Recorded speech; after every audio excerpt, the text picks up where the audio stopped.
আসসালামু আলাইকুম। আজকে আমাদের এইচএসসি আইসিটির নাম্বার সিস্টেমের উপর লেকচার নাম্বার 3।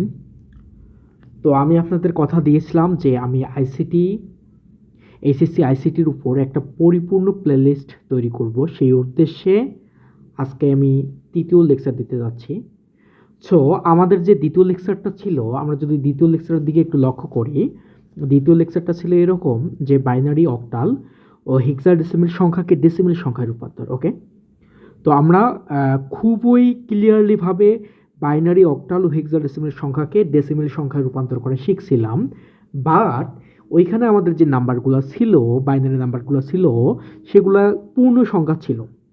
যেমন 101011 পূর্ণ সংখ্যা ছিল 768। এতকে তুমি হচ্ছে ডেসিমেলে রূপান্তর করো, পূর্ণ সংখ্যা ছিল, তাই না?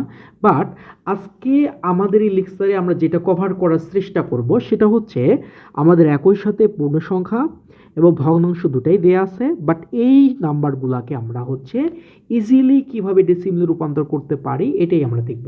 ঠিক আছে? তো আমি আশা করব যারা ভিডিওগুলো দেখবেন জীবনও আপনাদের ভুল হবে না কিভাবে বাইনারি, অক্টাল এবং হেক্সাডেসিমাল সংখ্যাকে ডেসিমেলে রূপান্তর করতে হয়। এটা সম্পর্কে আপনার এমন একটা আইডিয়া তৈরি হবে, আপনি পরীক্ষার হলে কেন যদি বুড়ো হয়ে যান তাও আপনি হচ্ছে ভুল করবেন না। ওকে, তাহলে যাই হোক, আমরা প্রথম যে ম্যাথটা দেওয়া আছে এটা একটু সলিউশন করি। তাহলে দেখো, আমি আগের লেকচারে বলছিলাম বা এই লেকচারেও বলি, যখনই তুমি 10 পাবা, যখনই কি পাবা, 10 পাবা, 10 ভ্যানিশ, 10 পাবা মানে 10 ভ্যানিশ। ওকে, 10 পাওয়া মানে 10 ভ্যানিশ। দেখো এই নাম্বারটা কোন সংখ্যা পদ্ধতিতে আছে? অবশ্যই এটা বাইনারি সংখ্যা পদ্ধতিতে আছে। কেন আছে? কারণ এর বেজ হচ্ছে 2, আর আমরা জানি বাইনারি সংখ্যার বেজ বা ভিত্তি হচ্ছে 2। ক্লিয়ার? আর এটা 10 দেওয়া আছে মানে এটা কোন সংখ্যা পদ্ধতিতে বের করতে হবে? অবশ্যই এটা ডেসিমেলে বের করতে হবে। আর আমরা জানি কি যে ডেসিমেল সংখ্যা পদ্ধতির বেজ বা ভিত্তি হচ্ছে কত? 10, তাই না? আমি কি করছি যে 10 যখন আমি পাইছি, 10কে আমি রিমুভ করে দিয়েছি। আর 10কে যদি আমি রিমুভ করি তাহলে আমি কার মান বের করবো? অবশ্যই হোয়াটের মান বের করবো। আর আমরা জানি যে এখানে হোয়াট আমাদের কি, এখানে হোয়াট হচ্ছে আমাদের ডেসিমেল সংখ্যা। ওকে, তাহলে দেখো এখানে 2 কি অবস্থায় আছে? 2 প্রত্যেকটা বিটের সাথে গুণ অবস্থায় আছে, তাই না? তাহলে আমি বলছিলাম যদি প্রত্যেকটা বিটের সাথে গুণ অবস্থা থাকে ভাই তুই গুণ করে দে। তাহলে 1 এর সাথে 2 গুণ অবস্থা আছে, 2 গুণ, যোগ এই 0 এর সাথে 2 গুণ অবস্থা আছে, 0 গুণন 2, যোগ এই 1 এর সাথে 2 গুণ অবস্থায় আছে, 1 গুণন 2, আবার এই 0 এর সাথে 2 গুণ অবস্থায় আছে, সো যোগ 0 গুণন 2। তাহলে দেখো আমাদের পার্ট হচ্ছে দুইটা, এই অংশটা হচ্ছে পূর্ণ সংখ্যা, এই অংশটা হচ্ছে ভগ্নাংশ। তার মানে পূর্ণ সংখ্যা যেটা ছিল, অংশ ছিল, এটা আমাদের লেখা শেষ। তাহলে আমি কি করব, এই পূর্ণ সংখ্যা মানে দশমিকের আগ পর্যন্ত যে সংখ্যাটা আমরা লিখলাম এখান থেকে আমি কাউন্ট করব 2 এর পাওয়ার 0, 1, 2, 3। ওকে, ক্লিয়ার? তারপর দেখো এখানে এই যে আমাদের কি আছে, একটা পয়েন্ট আছে, এই পয়েন্টের জন্য আমি প্লাস লিখব। তারপর 1 গুণন 2, তারপর হচ্ছে 1 গুণন, যোগ হচ্ছে 1 গুণন 2। ক্লিয়ার?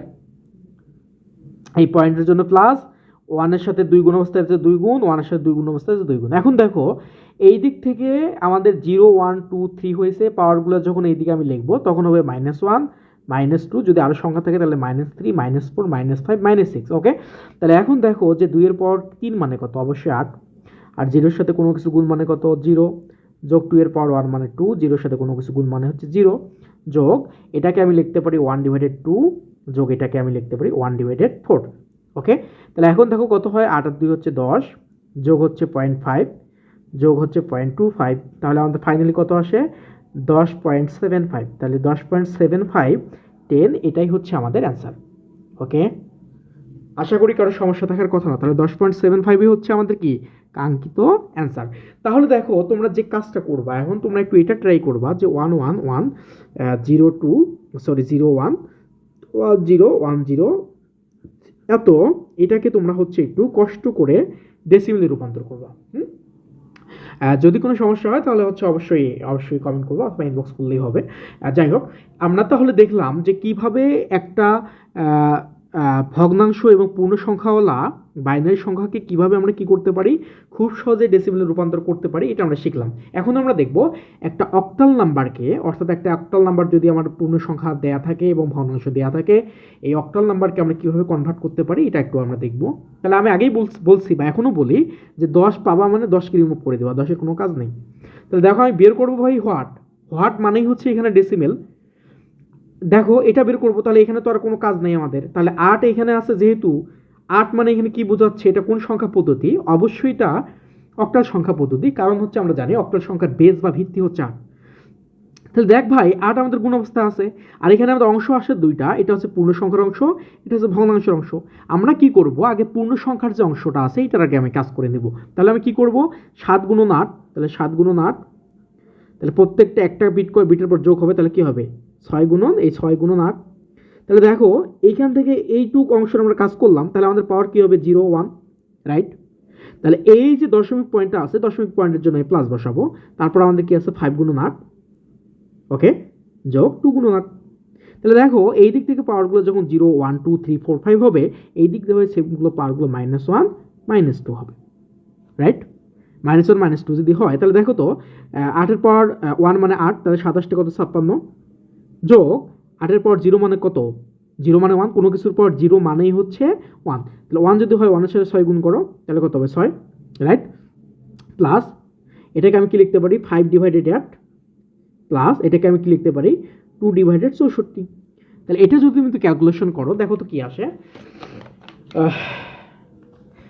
দেখো তো কি আসে, তাহলে আমাদের কত আছে 2 ভাগ 64 যোগ 5 ভাগ হচ্ছে 8 যোগ 6 যোগ হচ্ছে 56, তো কত আসলো আমাদের 62.656, বা যেটাই আসুক এটাই হচ্ছে আমাদের দশমিকের মান। তাহলে দেখো আমি কি ইজিলি খুবই ইজিলি ভাবে বের করলাম যে এই যে আমাদের অক্টাল সংখ্যাটা আছে, এই অক্টাল সংখ্যার আমি দশমিক মান পেলাম এত। তো তোমরা যে কাজটা করবা, তোমরা একটু এটা ট্রাই করবা, যে মনে করো যে সাপোজ তোমার কাছে একটা নাম্বার দেওয়া আছে, ধরো যে নাম্বারটা হচ্ছে 560 দশমিক, ধরো যে 7 দেওয়া আছে, 5 দেওয়া আছে, এবং এই যে অক্টাল নাম্বারটা আছে তুমি এটাকে একটু কিসে কনভার্ট করার চেষ্টা করবে, এটাকে তুমি একটু ডেসিমেলে কনভার্ট করার চেষ্টা করবে, হ্যাঁ, এটা একটু ডেসিমেলে কনভার্ট করে জানাবো। আচ্ছা, এখন আমরা যে কাজটা দেখব সেটা হচ্ছে আমরা কিভাবে হেক্সাডেসিমেল সংখ্যাকে ডেসিমেল সংখ্যা রূপান্তর করতে পারি।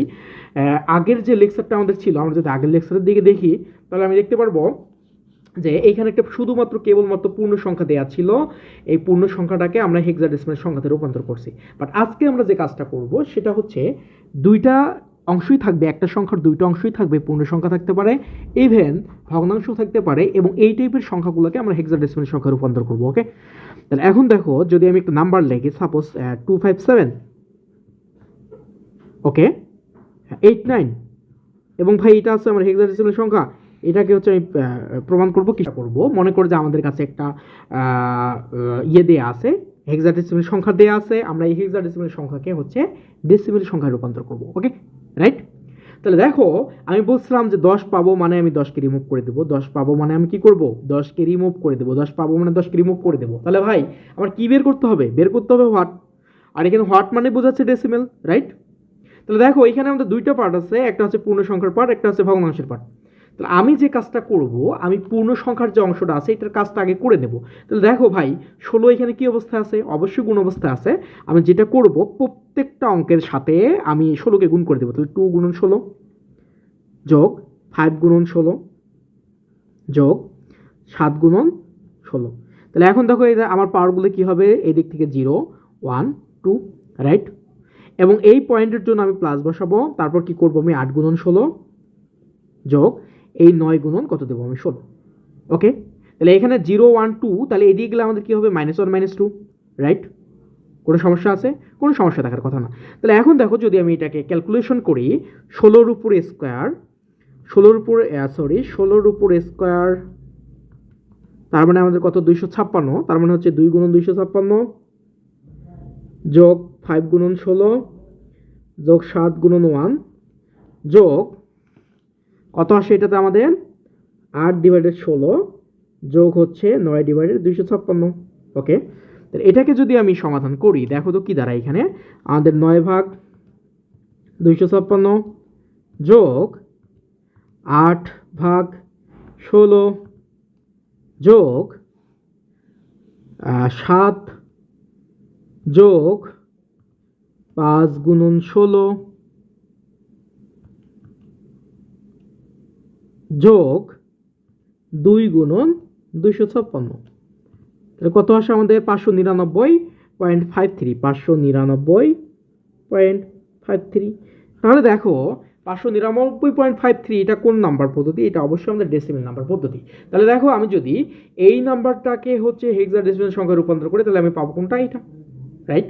এখন তোমরা যে কাজটা করবা, তোমরা ভাই তোমার কাছে আছে এটা বিএ বাবা আছে, দশমিক চাচা আছে, সিএ চাচা আছে, ভাই তুমি এই যে হেক্সাডেসিমেল সংখ্যাটাকে আছে এইটাকে তুমি কনভার্ট করবা ডেসিমেলে।